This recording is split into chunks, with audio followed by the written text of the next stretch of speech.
guys, magandang araw po sa inyong lahat. Sa lahat po ng nag-apply kay Converge, ito po yung mga plan na dapat niyo po pagpipilian. Plan 25, 50 Mbps na siya. Plan 15, 200 Mbps na siya. Plan 2400 Mbps. Plan 25, 600 Mbps. And Plan 35, 800 Mbps. Plan 7499, 1000 Mbps. Lahat po yan ay unlimited. Hindi po siya yung consumable lang. So, unlimited po siya, gamit to sawa po siya. So, lahat kayo, yan ay unlimited po yan. So, sa lahat ng nagtatanong, meron po ba daw installation fee si Converge? Ang sagot, meron po. 2,500 ang installation fee ni Converge.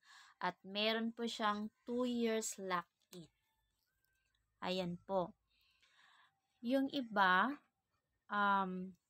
nagtatanong about sa installation fee dahil i-explain ko po sa inyo.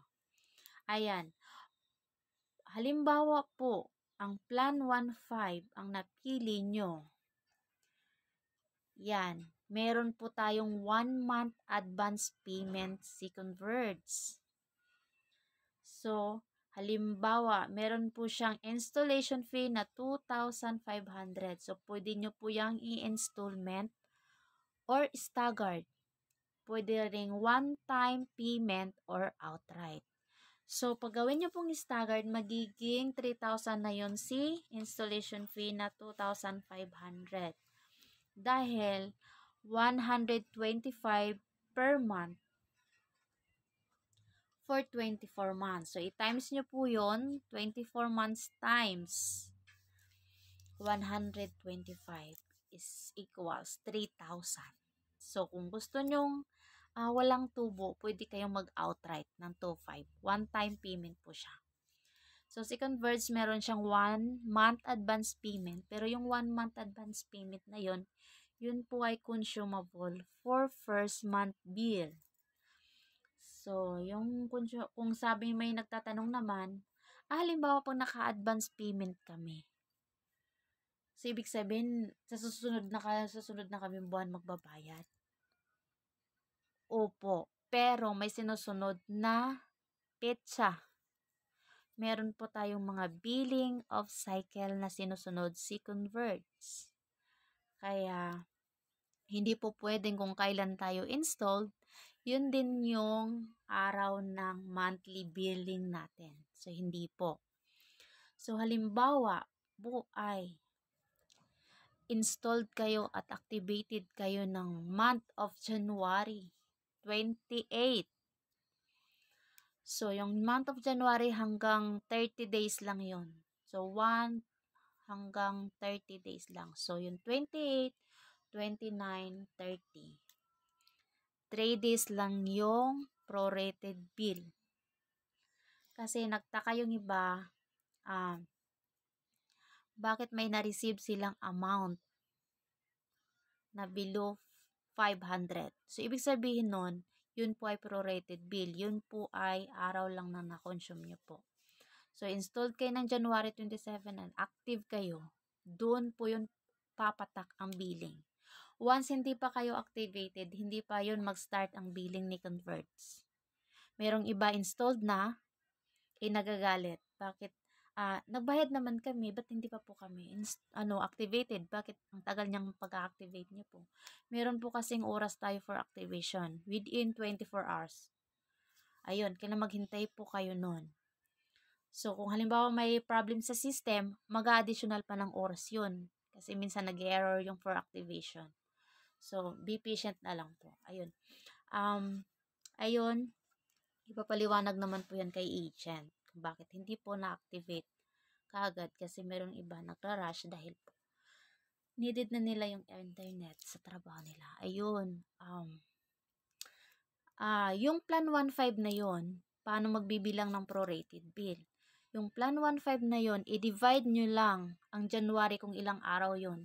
Halimbawa 30 days. So, 1.5 divided by 30 days. So, magiging 50 pesos per day ang patak nun. So, kung na-installed kayo, activated kayo ng January 28, so yung 28, 29, 30, 3 days yung na-consume nyo. So, ibig sabihin, 150 yung prorated bill nyo. So, marireceive nyo yan via email or text galing kay Converge. So, kailangan po yung babayaran nyo po yan after 3 days. Pero meron naman siyang palugit na 5 days. So,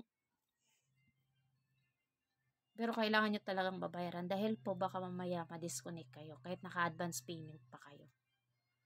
Ayun. Halimbawa yung, pwede naman kayong mag-advance, yung advance payment nyo po na 1.5, pwede po yan 1.5 or 1.625. Halimbawa, meron kasing iba nag-advance payment ng 1.5 lang. Meron ding iba nag-advance payment upon installation ng 1.625. Ayun. Yung nagbayad ng 1.5, yung installation fee na 125, may isama po yan doon sa prorated bill. Diba 150 lang yung 3 days. So, mabagdagdagan po ng 125. So, magiging 200. Yung 150 na yun plus 125 is 275 na yun. O, nagtaka na naman kayo. Baka, bakit yung 3 days ko 150 lang? Ba't saan na naman galing yung 125? Yun po ay installation fee na ginawa nyo pong staggered or installment. Ayun. Doon po yun magsasama sa prorated bill. So, kung nasisettled na nyo yung 275 na prorated bill at yung advance payment nyo po na 1.5, so next billing nyo po niyan ay fix 1.625 na kayo. Wala na siyang butal. Ayun. Kasi magulo po si Convert sa first bill dahil po sa prorated bill. Ayun. Ingat po kayo dyan. Lalo na sa pag-payment, option for payment. Ang mas mabilis GCash, 7-Eleven, kasi mabilis po yung proceed sa system. Lalo na pag yung first apply. Dahil po, yung katulad ng BDO or BPI, 3 days for activation, I think, parang ganun. Kaya yung iba, 7-Eleven or GCash.